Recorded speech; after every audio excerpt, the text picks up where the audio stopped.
News Briefing. This is spokesman Ari Fleischer. Let me give you an update on the President's day today and share some other information with you. The President, as many of you know, began his day with a meeting of the bipartisan congressional leadership. He met with Majority Leader Daschle, Speaker Hastert, Minority Leader Lott, and Minority Leader Gephardt to discuss the military planning as well as to discuss domestic consequences. He had his intelligence briefing and a briefing with the FBI this morning, and then he convened a meeting of the National Security Council. He has just concluded a meeting with the Prime Minister of Japan, where they discussed ways the United States and Japan will cooperate in fighting against terrorism. He will depart shortly for the Federal Bureau of Investigation, where he will thank the workers there for the role that they've been playing in the war on terrorism, and he will also receive a briefing on several aspects of the investigation. The President will also travel to Chicago on Thursday to meet with airline workers at O'Hare Airport. He will thank the workers for their contributions in combating terrorism by working every day and getting our airline system and our economy back on track. They help to keep our economy moving, and they help to keep the American public moving. The President will also talk about the importance of the government and the airlines working together to address important issues of airline and airport safety. He'll address airline workers' concerns about these difficult times and the impact it's having on airline workers and their families. Following his meeting with the airline workers, the President will also have lunch with Mayor Daley. That's on Thursday. I want to share with you some new information also out of the Department of Education about assistance and the Department of Treasury. From Education, Secretary Page announced today that the U.S. Department of Education will provide $5 million in immediate assistance from its Rehabilitative Services Administration to New York State to help those who have suffered disabling and mental and physical injuries as a result of the terrorist attacks. The Secretary also announced a $1.7 million grant to New York from the Department's Project SERVE to meet the needs of New York school districts whose students and teachers were directly affected by the attacks. That grant is in addition to the $4 million grant that had previously been announced. And the Secretary announced that the Department is setting a team of mental health experts specializing in trauma and disaster response to meet with key staff of the New York City Board of Education to create a plan to help the city's students and teachers in the aftermath of the attacks. And now over to Treasury. These are follow-on announcements to yesterday's announcement by the President in the Rose Garden. Secretary O'Neill participated today in a conference call with G7 finance ministers, during which they discussed the economic and financial situation in the G7 countries and their common cause in strengthening the international fight against the financing of terrorism.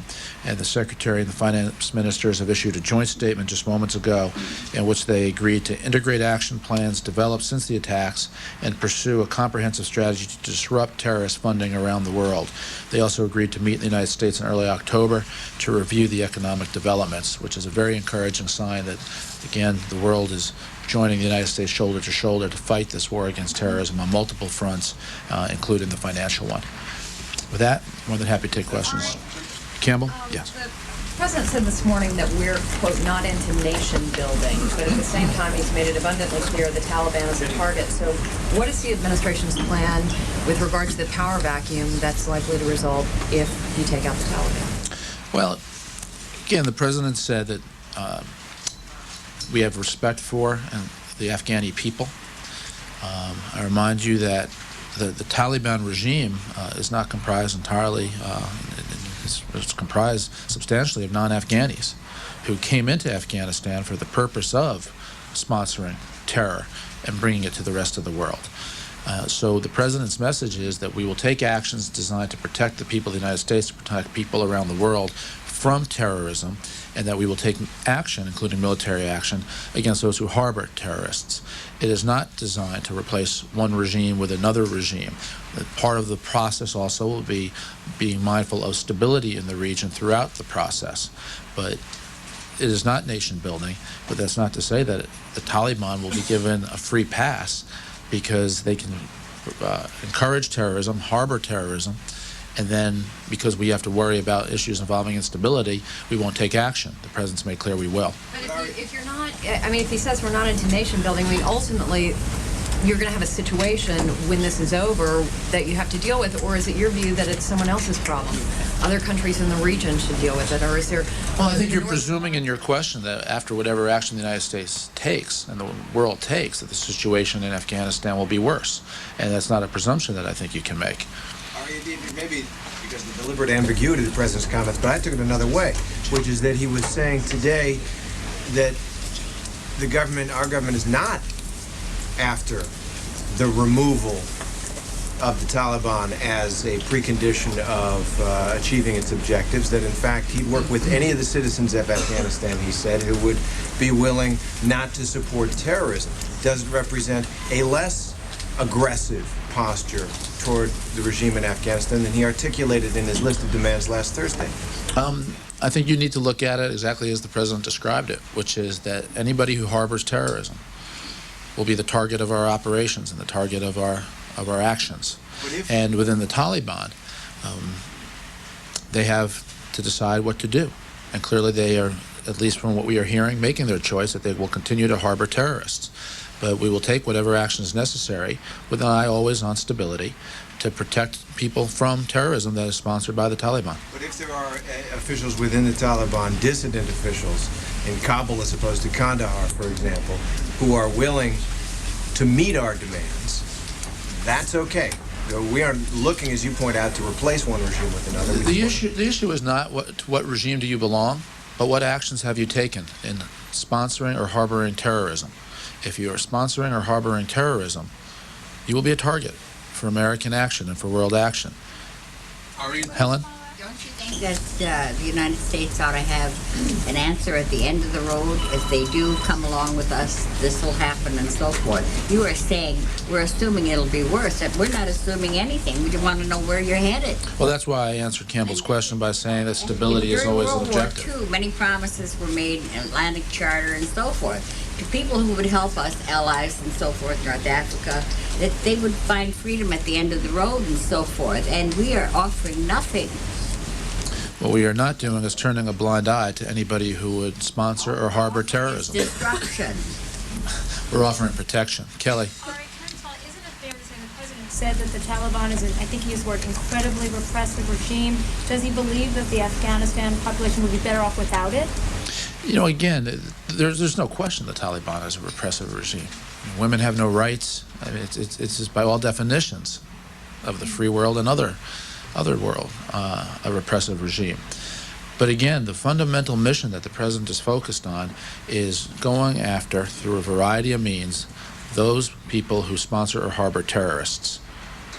The stability of the region is also an important issue, which was going to, of course, be a part of all the planning that goes into what is done. But it will not stop the United States or any other nations from taking action against those who have carried out this attack on the United States. Where's the Isn't carrot? it fair, though, to say that there has to be discussions going on within the administration and with allies about possible steps, whether it be a UN protectorate or something set up in the case of removal of the Taliban? I mean, isn't it fair to say there has to be some discussion of that? Again, you're assuming the objective here is to remove a regime. The objective here is to target those who have sponsored or gone after or harbored the terrorists. And that'll take a variety of forms. John? Ari, if our support for the Northern Alliance is not to overthrow the Taliban, is it then to try to occupy more areas of Afghanistan and remove the effective amount of territory that bin Laden can operate in? The United States is going to work with a variety of people, including Pakistan and, of course, as you know, Russia and others, involving putting the coalition together. Your question on the Northern Alliance specifically is... If our support of the Northern Alliance is not to remove the Taliban from power, is it then to encourage the Northern Alliance and help them occupy more areas of Afghanistan to remove the effective areas that bin Laden can operate out of? The United States welcomes the efforts of the Northern Alliance and anybody else to put an end to those who sponsor terrorism, to fight those who sponsor terrorism. Mark? Mark, but have we stated to the alliance that we want their help in fighting terrorism, but don't go all the way, don't march on Kabul? I'm not going to be more explicit than that. You know, we're not, as you know, indicating exactly what actions we're asking different people or nations around the world. Mark? Can I put aside the issue of what we or our allies might do? But was I wrong when I heard the president say that the Afghan people, you know, they have this repressive regime, many would like to be rid of it? Was I wrong in hearing him really calling for the overthrow of the Taliban? The president has made it clear, and Condoleezza Rice said on one of the Sunday shows that the people of Afghanistan would clearly be better off with a different regime. But the whole purpose of this exercise is that the Taliban should not be given an excuse, because there could be other issues that follow after their support for terrorism is diminished or put an end to. There should be no question around the world that our actions are going to be aimed at protecting citizens around the world from the Taliban's actions to sponsor terrorism. Even if our explicit goal is not regime change or nation building, the president would be delighted if the Afghan people did that job for us. Well, the Afghan people are not synonymous with the Taliban. They are different. And the Taliban, to a significant degree, has come in from the outside, from other nations, from different regions of the world, and they've taken advantage of the turmoil that has existed in Afghanistan and the lack of a powerful central government in Afghanistan to make Afghanistan the breeding ground for their international terrorism. So there is a difference between the Afghani people and the Taliban. If I just heard the statement, you said, we would support any elements within Afghanistan who are willing to end terrorism in Afghanistan. That We'll work with. President Putin last night, when he spoke on Russian TV, made it clear that the degree of Russian participation in the campaign against terrorism would depend on what he called greater understanding for what the Russians are trying to do in Chechnya. Is he going to get that greater understanding from the United States? Well, the position of the United States is enshrined as an important principle in combat and fighting for human rights everywhere around the world, and that will continue to be America's position. Russia, too, has terrorist threats that it is addressing, and the United States at all times will remind all nations around the world as they deal with any threats that human rights must always be a policy objective. Could you state for the record what this government's current view is of the war in Chechnya? What's our attitude? The United States government's view about the war in Chechnya is one that we are reminding the Russians about the need to adhere to important human rights, to respect various nationalist movements, and to do so in a way that is consistent with the UN Charter and human rights. So are you saying that with Russia and other nations who might be offering money or assistance to us, you'll not give up on this desire to have human rights be at the top of the agenda? You won't let that kind of slide for a little while in order to get their support? You know, I think if you take a look around the world at all the actions that over time our American military and our nation has been called on, human rights has always been at the forefront of it. It's true in the manner in which the United States military conducts its operations, in the manner in which any type of harm to civilians is always tried to be kept to the absolute minimum. And that message is an eternal American message to all nations around the world.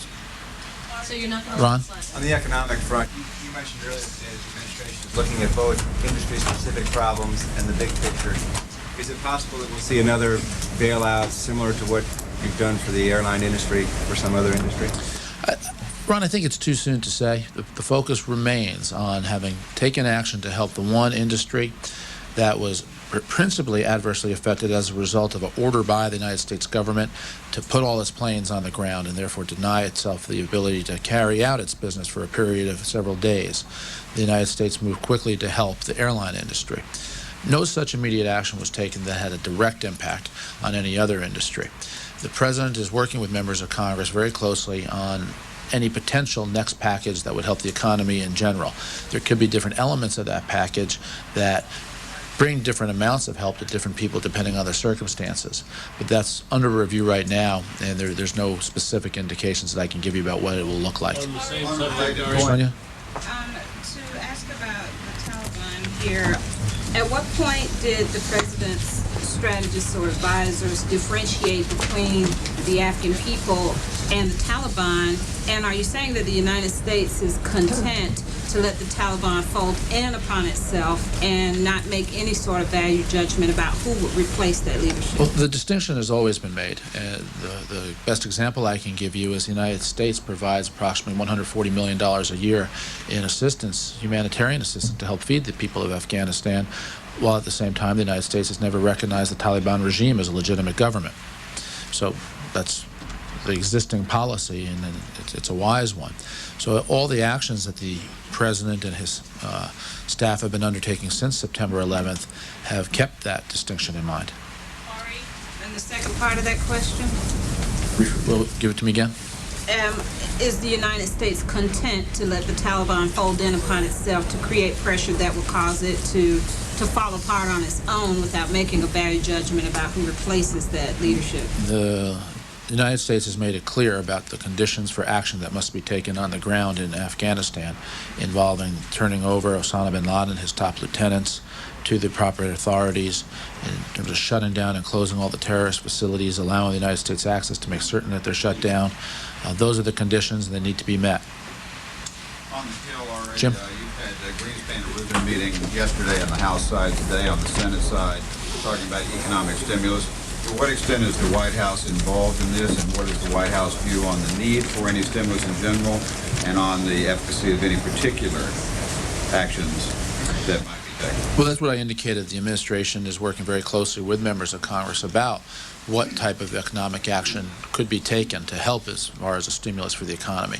One of the interesting developments out of some of these meetings on the Hill involving Chairman Greenspan was the chairman's statement that it's very important for Congress to pass trade promotion authority. He believes that in the wake of the attack on the United States, it's now more important than ever for the United States to have that authority. That's been reported by a senator up on the Hill this morning. It's a senator's attribution of what Mr. Greenspan said. And the President shares that view. The President does believe it's important for Congress to take action on trade promotion authority and do so this fall as another way to help the economy and to help protect and create jobs in America. Jim? Has the administration reached the view that it is necessary, in fact, to have another stimulus program, a package of things to stimulate the economy beyond what is already in place? It remains under review. Keith? Isn't the President concerned that an issue like that, if it comes up for a vote in the House, will be divisive and harm this unity that he's fostered on the Hill? No, I think the President wants to do it in a way that reaches out. Clearly, trade promotion authority cannot be agreed to unless it is bipartisan. You have a Republican House and a Senate, Democratic Senate. So by definition, anything that moves in the Congress will move with bipartisan support. When the President Heidi?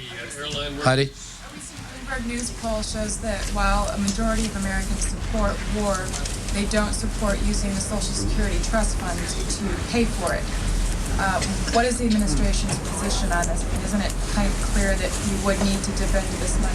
Well, let me make a couple points. One, as I read that story, it surely seemed to me, at least by the person who was quoted in the story, as that he was under the impression that the choice was lose his Social Security check or pay for war, which clearly is not the case. The existence of Social Security surpluses has nothing to do with the ability of the government to pay all benefits to retirees now and for the long-term future. So I think there was a wording issue in that poll. But even having said that, the President is not going to be governed by whatever the polls show. And I think the President recognizes that he's appreciative of the very strong support he has for the American people. I don't think anybody believes a 90% rating is going to last forever, but the President is going to continue to do what he thinks is right for the country and to protect the country and to take whatever actions are necessary in accordance with his previous statements about Social Security should not be used at less times of war or recession. And clearly, we are in a time of war. Bill? Is the President, when he meets with the airline workers on Thursday, going to have anything to offer beyond what he's already done for that industry and the possibility that there might be additional stimulus? We'll keep you posted if there are any policy developments to accompany that trip. Nothing I can report now. But if he's going to meet them, is he simply going to feel their pain, or is he going to try and help them in some other way? Well, that's exactly what I indicated in my announcement about the purpose of the trip, and if there are any other add-ons to it, we'll let you know. We'll keep you posted. Martha? Ari, do you know if the President has spoken directly with the XL King of Afghanistan? I have no information that says he has. Connie? Forgive me if this is answered by Pentagon. In the letter the President sent yesterday about the deployment of combat equipped troops to foreign nations in Central and Pacific Command, do we know what nations and what the criteria is, or are we not allowed to know? I'll have to look into that. I don't know that specifically. Kelly? On airline security, the President said that Transportation Secretary Mineta coming over this afternoon. Yes. So he's going to present options. Are we expecting the President to sign off on recommendations today? Well, I think it depends on what the options are and what the discussion is.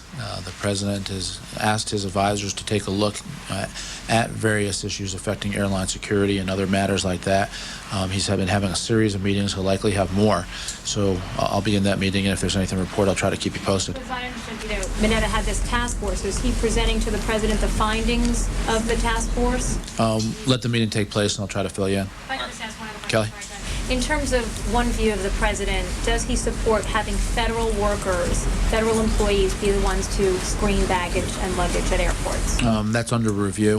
I think it's part of the whole package. The president wants to see the recommendations in their totality. John? I was just going to ask that. Okay. Good. Paula? The President this morning said that Labor Secretary Chow is developing recommendations to address displaced workers, but no consensus has been reached yet. Can you elaborate on what the differences are? Is this dealing with what sectors should be assisted or how to assist displaced workers? Well, of course, and here you get into the differences in the government about who has direct authority over which programs. Secretary of Labor, of course, has jurisdiction over unemployment programs. And clearly there are concerns as tens of thousands of Americans have been laid off and are being laid off about what actions the government can take to make sure that the safety net is working for them. And so that's what he's referring to. And let me broaden this for a second, because a lot of the questions are on what are we going to do on aviation security, on the economy stimulus, on help for uninsured workers. And I just want to reiterate something I mentioned last week. Throughout this process still, the normal, deliberative, thoughtful fashion of the government has got to go on. There's going to be planning on the military front. There's, of course, a rush to action to help people in New York and at the Pentagon respond to the immediacies of the disasters. But when it comes to what domestic action needs to be taken, one of the strengths of our country and one of the factors of a Congress is that it needs to be carefully thought through, developed, worked with the Congress, hearings held, and that in itself is a process that takes time. And the administration recognizes that. So that's one of the reasons you're hearing on a lot of these issues. It's under review, et cetera. There won't be a rush to action. There's going to be action taken at the appropriate time. Paula, follow up. Secretary O'Neill has indicated that if there is to be any stimulus package, you need probably at least another week to assess the impact of September 11th. Would you agree with that time frame? Well, I'm not going to comment on any particular timetable, but as I indicated, it's a process that will take the amount of time to make certain that's a deliberative and thoughtful process. I'm not going to put a hard day on it. It very well may turn out to be exactly that. It may turn out to be somewhat closer or different from that. So, just to follow up on Keith's question, the president's not worried at all that wrapping up TPA into the economic stimulus package is going to kill any chance of getting a stimulus package through. Well, one, I never said anything about wrapping it up into a stimulus package. I talked about it as others have on its own merit and its own intrinsic worth. And no determination is made about whether that will be part of an existing stimulus or not. But no, that remains an important issue for many Democrats and Republicans and something the president feels strongly about. Finley? Yeah, on the stimulus package, does the administration share the concern of some economists that there's a danger here of replicating the policy mistakes of the late 60s and building in too much stimulus that would then have the effect of laying the groundwork for an inflation problem down the road? Well, without addressing specifically that one concern, there are a variety of reasons that the thoughtful process that our framers left to us that has gotten this nation through times of war and times of peace is a process that needs to be followed. And that is why, as I indicate, it's going to be deliberative, it's going to be thoughtful. It won't be a rush to come out with an economic stimulus because the nation was attacked. It has to be done right. And that's why the president met with the leaders today to discuss it with them, to talk it through with them, to listen and to hear their ideas, to share his thoughts. And that's how the process will go. And then, of course, it's going to go through the regular order of the Congress, which is a process that takes weeks. Indication of the extent to which, in the debate within the administration, the prospect or the problems of potential inflation in the future are being sort of factored into the deliberative process. In the meetings that I've been in, I have not heard that explicitly said. There are lots of economists in this building, though, so I wouldn't rule out that some economist somewhere said something. Yeah, Ben? The administration has said emergent war or recession justifies spending the Social Security surplus. But do they believe the same things justify going into deficit spending, or is there a bottom line of how much they would spend? The president's priority is to take the necessary steps to protect this nation in the wake of this attack and to assemble the coalition and give it the means required so that we can be victorious in this war throughout whatever period of time it's going to take. The budget implications of that remain to be precisely determined, and those will also substantially be determined by the strength of the economy and how quickly the economy comes back. So we'll all have at our disposal the latest estimates as time goes by about the shape of the economy. But make no mistake about the president's priority is to give the resources necessary to fight and win a war. He will always be mindful that whatever actions are taken still involve taxpayer dollars, and that's when it comes to the domestic consequences, when it comes to any industries that are asking for assistance, or whether it comes to the means necessary to fight the war. We would not rule out deficit spending if that's what it takes to fight. Well, right now, the government continues to have a very large surplus. I think the other day I explained that this is the first time in the nation's history that the government has had a surplus as it began a major military effort like this. Previously, it's always had deficits, which puts the country, economically speaking, in a stronger position to begin this effort. But those are the president's priorities. Okay. On coalition building, can you, the significance of the Saudi move, cutting off from Taliban? Well, that's a very significant step for the Saudi government to take, and the president, as he indicated, is appreciative of the actions that they have taken in this regard. Keith? Are you confident you can pass trade promotion authority this fall and avoid a difficult fight? Well, I think you have to let it develop on the Hill, and to continue, the president will continue to work it in a bipartisan fashion. He'll continue to listen and to have outreach. Clearly, even in this wonderfully new mood of cooperation that has taken place on the Hill, nobody expects votes to be 535 to 0. But we still have a system, and it's a system that has worked well throughout times of war and times of peace, and the president is going to continue to do everything he can to work cooperatively with as many people as possible. Hence this morning's meetings with the Democrats and the Republicans. And this morning, Representative Gephardt said that on the education bill, he needed to talk to more of his members. This was going to take more time, that there was a lot more work to be done. Is the administration disappointed in that? Does the president want to get this done? Is this an indication, even quietly, of the return of some of the partisan differences over that issue in particular? No, I don't think it's a return to partisan differences, Terry. I think it's the right of members of Congress to weigh in. And there are 535 people who have a right to weigh in, and there are going to be a variety of viewpoints expressed. The important thing is to keep this sense of comity and working together strong. And that's why the president met this morning with the speaker, the minority leader, the majority leader, and he'll continue to do that. Will there be voices from the Hill that disagree with the administration on issues? Of course. But together, a lot can still be accomplished on the issues like education, on patient bill of rights, on trade promotion authority, on an energy package. Senator Lieberman has indicated interest in continuing to move the faith-based package. So there continues to be signs of good progress on the Hill. Even on education, doesn't look like that's going anywhere pretty much. No, I think clearly it's going. It's heading to the conference committee, and nobody expected to be passed today. And we're going to have to wrap this in just a minute because we've got to all get to the FBI. Kelly? Congressional leaders once a week. What's that? Regular meeting with congressional leadership every week. It's not a regularly scheduled once a week, but it just seems to be working out that way, at least at this point, and a lot of phone conversations as well. Thank you.